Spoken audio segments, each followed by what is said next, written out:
요즘 유튜브 알고리즘으로 주변 사람들을 손절하고 혼자서도 잘 지내는 방법을 소개하는 유튜브 영상이 여럿 보이기 시작하더라고요. 그 이유를 자세히 살펴보면 코로나 이후에 사람들이 불필요한 모임을 자제하고 4명 이하로 식사 제한까지 하게 되면서 혼자 있는 시간이 많아지게 된 것이 가장 큰 이유라고 생각합니다. 기존의 만남을 유지해오던 모임도 인원수를 제한하다 보니 여럿이서 만나던 것이 소수가 되어 그 안에서 오히려 어색해지는 경우도 다수 생기기도 하고요. 멀리 있을 때는 괜찮았는데 가까이서 보니 나랑 안 맞는 걸 알게 된 거죠. 이 친구랑 있다 보면 기가 빨리는 듯한 느낌이 들고 만나고 집으로 돌아오면 기분이 개운하지 않고 온몸에 힘이 빠지고 지치게 되죠. 혼자서 생각할 시간도 많이 있다 보니까 굳이 내가 시간과 돈도 써가면서 불편하고 싫은 사람을 만나야 되는 걸까? 라는 생각도 가지며 불필요한 인간관계 손절 트렌드가 생긴 것 같습니다. 그런데 평범한 사람들은 이 친구랑 있으면 지치고 힘이 들긴 하는데 굳이 손절까지 해야 할까? 라고 생각하실 수 있으실 텐데요. 원래 친구 사이의 손절이 그렇게 간단하고 쉬운 일이 아닙니다. 연락을 일방적으로 끊어버리면 그 친구가 얼마나 뒤에서 내 험담을 할까?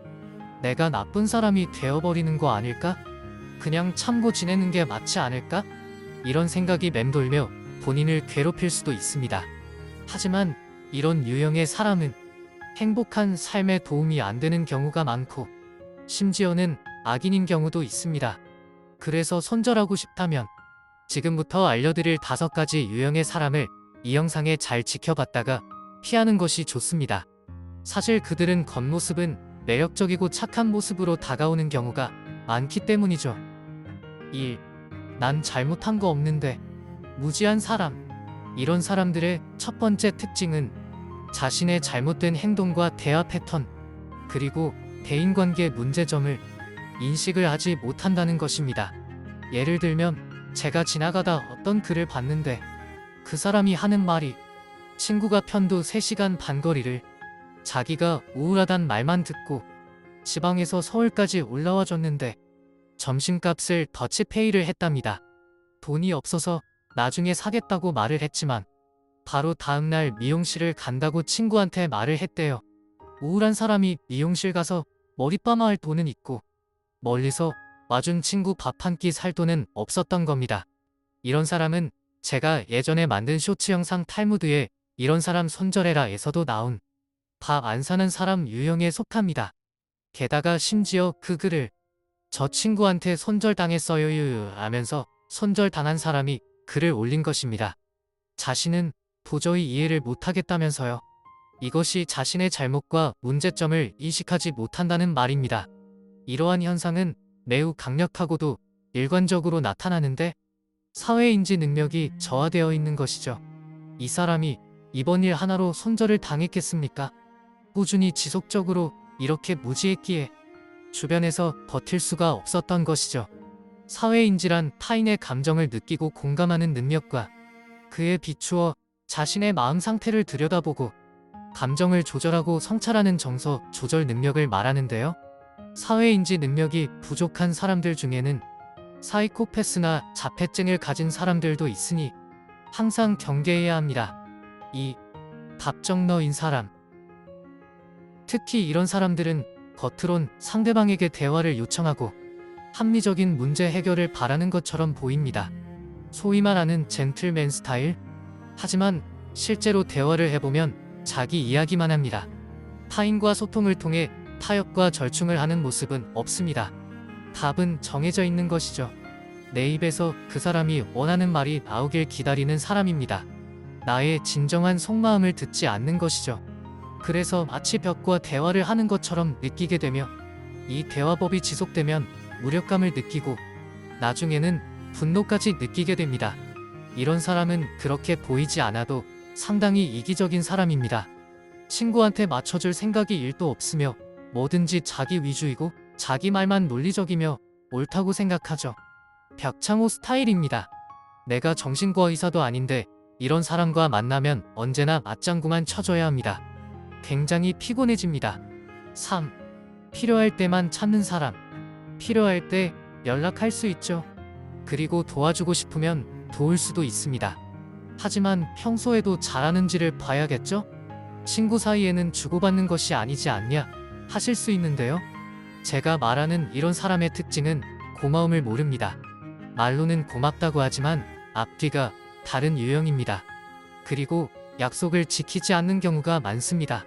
이 사람은 오히려 도움을 받으면 그 사람에게 고마워하기보다는 빚을 졌다고 생각하기 때문에 마음속에서 껄끄러움이 일어납니다. 앞에서는 사람 구실을 해야 하므로 감사하다, 너밖에 없다라는 말을 하지만 뒤에서는 깔끔히 잊어버리고 다른 친구와 잘 지냅니다. 그 후에 다시 어려움이 있으면 주위에 그 사람을 도와줄 사람이 나밖에 남지 않게 되어 또 연락이 오는 것이죠. 동정심을 유발하는 말로 감정을 호소하는 경우가 많은데 소시오패스 경향이 높은 사람이므로 손절하는 것이 맞습니다. 4. 부정적인 얘기만 하고 나아지는 모습이 없는 사람.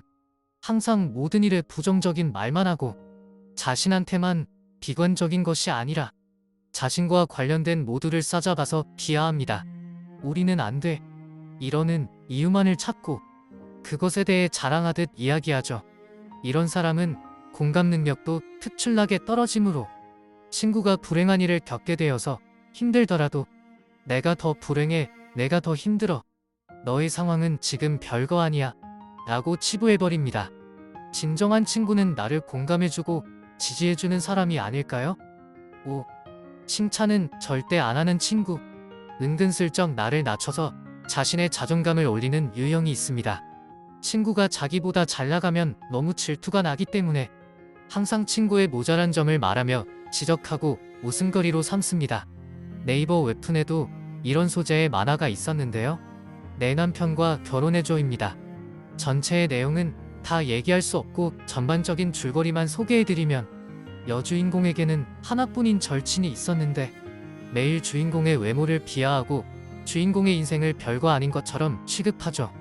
하지만 실제로는 잘 사는 주인공을 너무 질투해서 주인공의 남편이랑 바람이 나고 주인공을 죽이기까지 하죠. 이렇게 나에 대해 칭찬을 안 하는 친구는 사실 그 안에 엄청난 질투심과 시기심이 있을 수 있으니 최대한 말을 삼가는 게 좋습니다. 이렇게 반드시 손절해야 할 5가지 유형의 사람을 소개해드렸는데요. 첫 번째는 자신의 잘못을 알지 못하는 사람. 두 번째는 자신이 최고인 줄 아는 사람. 세 번째는 나를 필요할 때만 찾는 사람. 네 번째는 부정적인 이야기만 늘어놓는 사람. 5번째는 칭찬을 안 하는 사람입니다. 이런 사람이 내 인생에 있다면 최대한 거리를 두시길 바랄게요. 친구와 모두 손절하고 나면 혼자 있게 되면 너무 외롭지 않을까요? 이렇게 생각이 드실 수도 있으실 것 같은데요. 오른쪽 상단의 느낌표에 뜬 영상을 보고 도움을 받아보세요. 저는 혼자이거든요. 혼자라도 아무렇지 않고 오히려 내면에 평화가 찾아온답니다. 저는 그래요. 그리고 이렇게 믿고 봐주시는 여러분들이 있으니까 행복합니다. 물론 나에게 도움이 되는 좋은 인연은 꼭 보듬어서 끝까지 지켜나가시는 것이 좋겠죠? 지식의 레시피 채널처럼요. 다음번에도 더 좋은 영상으로 찾아오겠습니다. 감사합니다. 사랑합니다.